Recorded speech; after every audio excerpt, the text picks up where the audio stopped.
Friends welcome to tech facts నేను Rafi. Friends ఈరోజు నేను ఈ జీబ్లేజ్ వైప్ 3 HR ఇది ఒక స్మార్ట్ వాచ్. సో దీనికి సంబంధించిన అన్బాక్సింగ్ ఎలా సెటప్ చేసుకోవాలి ఇవన్నీ డీటెయిల్స్ ఒక సపరేట్ వీడియో రూపంలో చేశాను. ఇక్కడ కాస్ట్లో ఉంటుంది.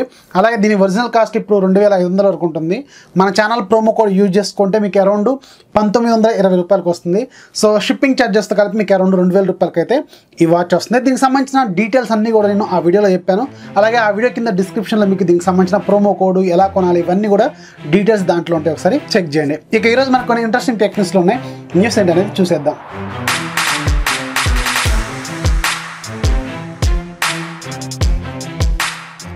ఫస్ట్ న్యూస్ మనకి రియల్మీ నుంచి.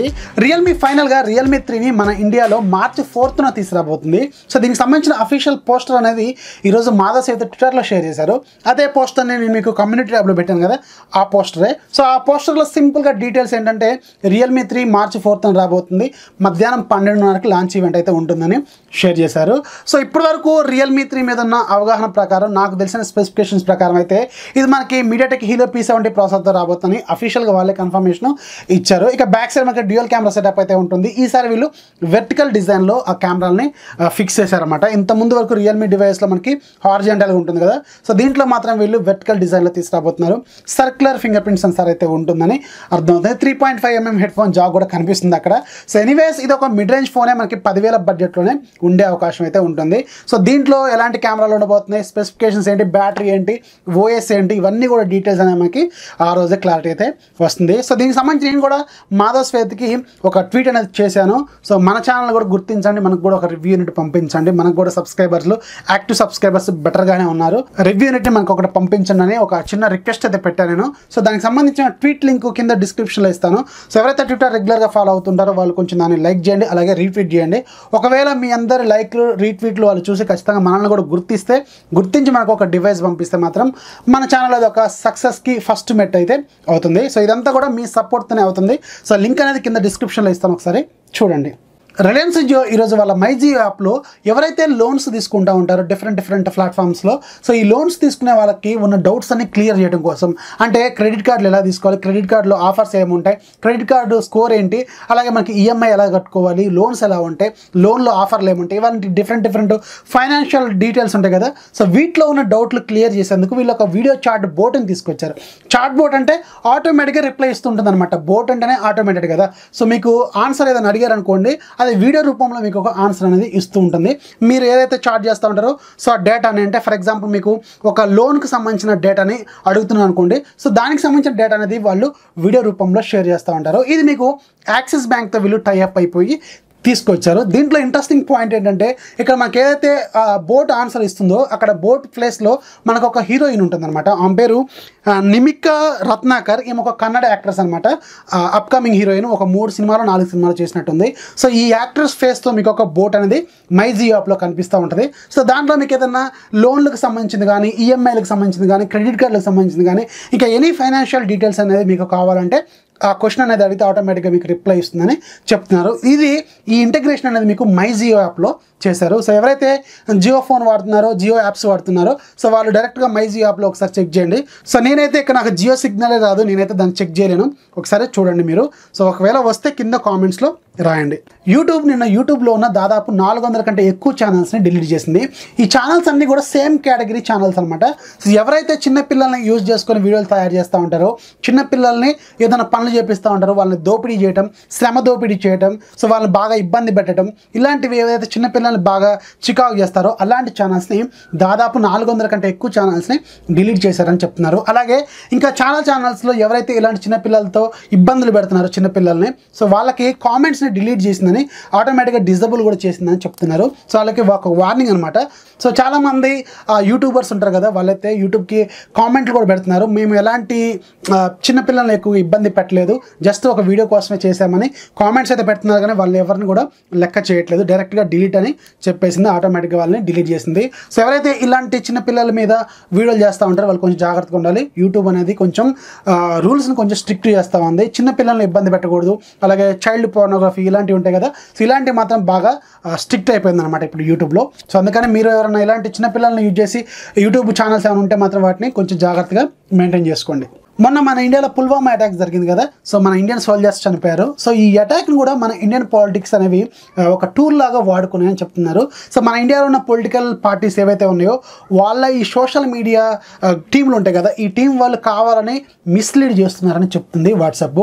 సో వాట్సాప్లో ఒక ఫేక్ వీడియోని పెట్టి సో దాని కింద కొంచెం డేటా రాసి ఇది వాళ్ళ వల్ల జరిగిందని వీళ్ళ వల్ల జరిగిందని వాళ్ళు ఒకళ్ళ మీద ఒకళ్ళు ఇలాంటి ఫేక్ న్యూస్లు అనేవి షేర్ చేసుకుంటున్నారని చెప్తున్నారు. సో ఆ న్యూస్లో అయితే చాలా పెద్దగానే ఉంది. సో కొంచెం జనరలైజ్ చేసి చెప్తే ఎలా ఉందంటే కాంగ్రెస్ వల్లనే ఇలా జరిగిందని చెప్పి ఒక చిన్న వీడియోలో ఒక అతన్ని పట్టుకొని అతను ఈ పుల్వామా అటాక్కి హెల్ప్ చేసిన పర్సన్ని అరెస్ట్ చేశారని దాని కింద కొంచెం డేటా. అలాగే ఇంకొక వీడియోలోనేమో బీజేపీ వల్లనే ఇది జరిగింది, బీజేపీకి సంబంధించిన ఒక పర్సన్ని అరెస్ట్ చేశారని దాని కింద కొంచెం డేటా. ఇలా వీళ్ళు పిచ్చిగా ఫేక్ న్యూస్ని షేర్ చేస్తున్నారని, దానివల్ల కొంచెం ఇప్పుడు మనకి రాబోయే ఎలక్షన్స్లో కొంచెం యూజ్ అవుతుంది కదా. సో దానివల్ల ఇలాంటి ఫేక్ న్యూస్ని కావాలని పొలిటికల్ లీడర్సే, మన ఇండియన్ పాలిటిక్స్ మాత్రమే, మన పొలిటికల్ పార్టీస్ ఉంటాయి కదా వీళ్ళే కావాలని షేర్ చేస్తున్నారని వాట్సాప్ చెప్తుంది. అలాగే చాలా వరకు ఫేక్ వీడియోలని మొన్న జరిగిన పుల్వామా అటాక్తో రిలేటెడ్గా వాట్సాప్లో షేర్ చేస్తున్నారని చెప్తున్నారు.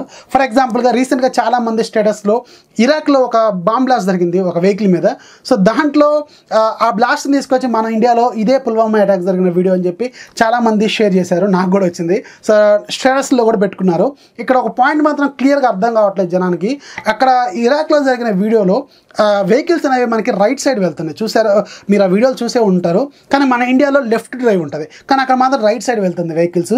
అవి కూడా చిన్న పాయింట్లు కూడా ఆలోచించకుండా షేర్ చేస్తున్నారు. అదే కాకుండా రీసెంట్గా ముంబైలో ఒక స్టోర్లో, అంటే మామూలుగా రెగ్యులర్ స్టోర్స్ ఉంటాయి కదా, స్టోర్స్లో ఒక మాక్ డ్రిల్ చేశారు. ఆ మాక్ డ్రిల్ని కూడా ఇది కావాలని ఎవరైతే ఈ పుల్వామా అటాక్కి హెల్ప్ చేశారో అతన్ని అరెస్ట్ చేశారని చెప్పి ఇలాంటి వీడియోలు షేర్ చేస్తూనే ఉన్నారు. సో వాట్సాప్ అయితే ఈరోజు కొంచెం జనరలైజ్ పాయింట్స్ అయితే షేర్ చేసింది. ఇలా ఫేక్ న్యూస్ని కావాలని పొలిటికల్ లీడర్స్, పొలిటికల్ పార్టీలకు సంబంధించిన టీంలు ఉంటాయి కదా, media, social media teams, print media ఇలాంటి టీమ్స్ ఉంటాయి కదా, వీళ్ళు కావాలని షేర్ చేస్తున్నారని చెప్తున్నారు. రిలయన్స్ జియో ఈరోజు ఎవరైతే రిలయన్స్ జియో సిమ్లు వాడుతున్నారో వాళ్ళ కోసం ఒక సపరేట్ గ్రూప్ కాల్స్ కోసం ఒక యాప్ని తీసుకొచ్చింది. దీని పేరు జియో గ్రూప్ టాక్ అనమాట. సో దీంట్లో మీరు డైరెక్ట్గా వోల్టీతో ఒక 10 మందితో ఎట్ ఏ టైమ్ మీరు కాన్ఫరెన్స్ కాల్స్ అనేవి మాట్లాడుకోవచ్చు అని చెప్తున్నారు. జనరల్గా మనం గ్రూప్ కాల్స్ అంటే కాన్ఫరెన్స్ కాల్స్ చేసుకోవాలంటే మన డైలర్లోంచి చేస్తూ ఉంటాం కదా, అలా కాకుండా డైరెక్ట్గా ఈ యాప్ని డౌన్లోడ్ చేసుకొని ఒక 10 మందిని మీరు ఎట్ ఏ టైం దాంట్లో యాడ్ చేసుకొని ఒకేసారి కాల్ చేయొచ్చు అని చెప్తున్నారు. అలాగే దీన్ని మీకు కాన్ఫరెన్స్ లాగా కూడా వాడుకోవచ్చు అని చెప్తున్నారు. అంటే ఒక పర్సన్ క్లాస్ చెప్తుంటే, అంటే ఒక లెక్చర్ లాగా కూడా దీన్ని యూజ్ చేయొచ్చు అని చెప్తున్నారు. అంటే ఒక పర్సన్, ఒక టీచర్ క్లాస్ చెప్తుంటే ఒక 10 మంది వినేలాగా కూడా దీన్ని వాడుకోవచ్చు అని చెప్తున్నారు. వాయిస్ కాల్స్ కూడా చాలా క్లారిటీగా హెచ్డి క్వాలిటీలో ఉంటాయని చెప్తున్నారు. దీనికి సంబంధించిన యాప్ అనేది మీకు ప్లే స్టోర్లో ఉంది. సో ఎవరైనా ఇంట్రెస్టెడ్ ఉంటే దాన్ని మీరు డౌన్లోడ్ చేసుకోవచ్చు. గూగుల్ త్వరలోనే గూగుల్ ప్లే స్టోర్లో ఉన్న అప్లికేషన్స్ ఉన్నాయి కదా, కొన్ని వందల వేల లక్షల్లో ఉంటాయి అప్లికేషన్స్. ఈ అప్లికేషన్కి సంబంధించిన ప్రొడక్షన్ని కొంచెం పెంచబోతుంది, కొంచెం కదా చాలా వరకు వెళ్ళి సెక్యూరిటీ లెవెల్ని పెంచాలని అనుకుంటున్నారు. సో దీనివల్ల యూజ్ ఏంటంటే చాలామంది ఇప్పుడు అప్లికేషన్స్ అనేది, ఫర్ ఎగ్జాంపుల్ ఇప్పుడు మీకు యూసీ బ్రౌజర్ అనేది ఒకటి కావాలనుకోండి. సో చాలామంది ఏం చేస్తారు, ప్లే స్టోర్లోంచి వెళ్ళి యూసీ బ్రౌజర్ అనేది డౌన్లోడ్ చేసుకుంటారు. కొంతమంది ఏం చేస్తారు, ఇప్పుడు షామీ, హువావే, ఓప్పో ఇలాంటి ఫోన్స్ ఉంటాయి కదా, వీళ్ళకి డైరెక్ట్గా యాప్ స్టోర్స్ ఉంటాయి. సో దాంట్లో నుంచి డౌన్లోడ్ చేసుకుంటూ ఉంటారు. కొంతమంది ఏం చేస్తారు, థర్డ్ పార్టీ సోర్సెస్లోంచి డౌన్లోడ్ చేసుకుంటూ ఉంటారు. ఏపీకే మిర్రర్, ఏపీకే ఇలాంటివి ఉంటాయి కదా. సో ఈ ఏపీకే ఫైల్స్ డౌన్లోడ్ చేసుకొని వేసుకుంటూ ఉంటారు. సో అది వేసుకున్నా సేమ్, ఇది వేసుకున్నా సేమే. కాకపోతే అప్లికేషన్స్కి ఒక సెక్యూరిటీ లెవెల్ అనేది ఉంటుందన్నమాట. ఏపీఐ లెవెల్స్ అంటారు, ఇంటర్ఫేస్ లెవెల్స్ 22, 24, 26 ఇలా ఉంటాయి అన్నమాట నెంబర్స్. ఎవరైతే ఆండ్రాయిడ్ 8.0 నుంచి పైన ఉన్నారు, అంటే 8.1, Oreo 9 ఇలా ఉంటాయి కదా, సో దాంట్లో మీకు ఏపీఐ లెవెల్ అనేది 26 ఉంటుంది. ఇక ఆండ్రాయిడ్ 9 వచ్చిన తర్వాత, 9 దాటిపోయిన తర్వాత మీకు కొంచెం సెక్యూరిటీ లెవెల్ అనేది పెరుగుతుంది అనమాట. కానీ ఇప్పటివరకు చాలామంది ఫోన్స్లో వాడే అప్లికేషన్స్లో ఏపీఐ లెవెల్ అనేది 22 కంటే చాలా బిలో ఉందని చెప్తున్నారు.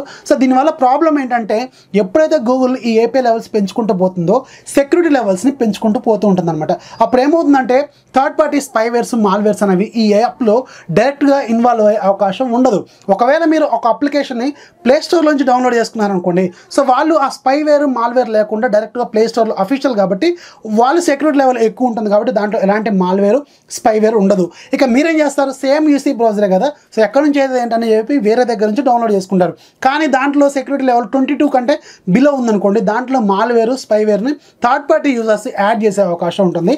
సో వాళ్ళు ఏం చేస్తారంటే తీసుకొచ్చి వాళ్ళ స్టోర్లో పెట్టుకుంటారు. సో మీరేం చేస్తారు, ఆ స్టోర్లో వచ్చి డౌన్లోడ్ చేసుకుంటారు. సో దానివల్ల ఏమవుద్ది, మీ ఫోన్లో మీకు తెలియకుండా స్పైవేర్స్ మాల్వేర్స్ అనేవి అటాక్ అవుతాయి అనమాట.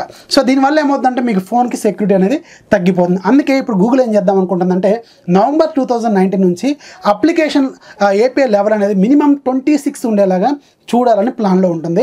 అంటే మీకు ఎవరైతే ఆండ్రాయిడ్ 8.0 ఒరియో కంటే హయ్యర్ లెవెల్లో ఉన్నారో వాళ్ళకి మాత్రమే ఈ 26 లెవెల్ అనేది ఉంటుంది. దానికంటే బిలో ఉన్న వాళ్ళు 24, 22 ఉంటాయి కదా, సో వాళ్ళకి మాత్రం కొంచెం సెక్యూరిటీ లెవెల్స్ అనేవి తక్కువ ఉంటాయని చెప్తున్నారు. సో ఇది ఎవరి వల్ల ప్రాబ్లం క్రియేట్ అవుతుందంటే, ఇప్పుడు థర్డ్ పార్టీ సోర్సెస్ ఉన్నాయి కదా, ఎవరైతే ఇప్పుడు షామీ, హువావే, ఒప్పో ఇలాంటి వాళ్ళకి థర్డ్ పార్టీ యాప్ స్టోర్స్ ఉన్నాయి. సో వాళ్ళు ఏం చేస్తారంటే వేరే వాళ్ళు యాప్స్ని ప్లే స్టోర్ నుంచి కాకుండా వాళ్ళ డెవలపర్స్ దగ్గర నుంచి తీసుకొని వీళ్ళు దాంట్లో యాడ్ చేస్తుంటారు. కానీ మధ్యలో ఏం జరుగుతుందంటే వీళ్ళు కొంచెం యాడ్స్ యాడ్ చేస్తూ ఉంటారు. సో దానివల్ల ఏమవుతుందంటే మీకు యాడ్స్ చూపిస్తూ ఉంటాయి, కొన్ని స్పైవేర్స్ మాల్వేర్స్ అనేవి కనిపిస్తూ ఉంటుంది. సో ఇది కొంచెం కంట్రోల్ చేయడం కోసమే గూగుల్ ఏం చేద్దాం అనుకుంటున్నాను, నవంబర్ 2019 నుంచి ఈ API లెవెల్ అనేది మినిమం 26 ఉండేలాగా చూస్తుంది.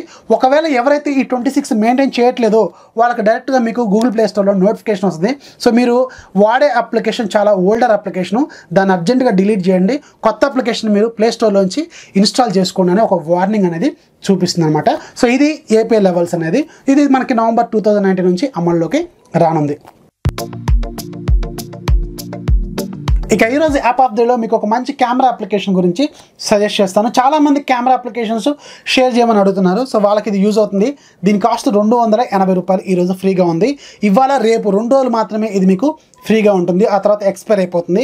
దీని పేరు కునీ క్యామ్. ఇదేం చేస్తుందంటే రకరకాల వందల రకాల ఫిల్టర్స్ అనేవి ఉంటాయి అనమాట. సో మీరు దీన్ని ఇన్స్టాల్ చేసుకున్న తర్వాత ఓపెన్ చేస్తారనుకోండి, డైరెక్ట్గా మీకు ఒక కెమెరా బటన్ చూపిస్తూ ఉంటుంది. కెమెరా బటన్ మీద ట్యాప్ చేయగానే మీ డిఫాల్ట్ కెమెరాని అడుగుతుంది. సో దాంతో మీరు ఫోటో తీసుకోవాలి. ఫోటో తీసుకునేది మాత్రం మీ డిఫాల్ట్ కెమెరా స్టాక్ కెమెరాతోనే తీసుకుంటారు. కానీ వన్స్ ఫోటో తీసుకున్న తర్వాత దీంట్లోకి వస్తుంది.